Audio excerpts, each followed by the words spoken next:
Dans cette vidéo, vous allez apprendre à porter secours à une personne victime d'une intoxication par inhalation de monoxyde de carbone. Ce gaz est inodore, incolore et indolore. Il provient le plus souvent de chauffe-eau ou de chaudières défaillants.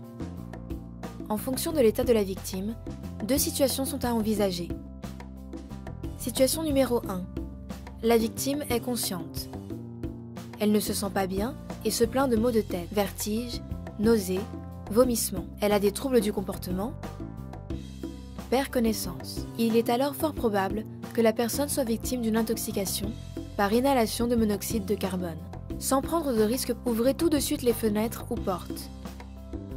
Éteignez l'appareil en cause si possible.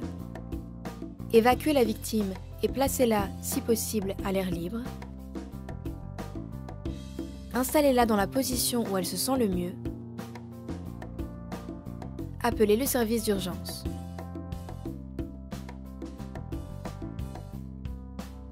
Situation numéro 2. Vous découvrez une victime qui a perdu connaissance et vous constatez que vous êtes dans une pièce en présence d'un chauffe-eau ou d'une chaudière. Vous pouvez alors suspecter une intoxication par inhalation au monoxyde de carbone. Sans prendre de risque pour vous, ouvrez tout de suite les fenêtres ou portes. Éteignez l'appareil en cause si possible. Faites un dégagement d'urgence à l'air libre si possible. Vérifiez la respiration et agissez en fonction de l'état de la victime.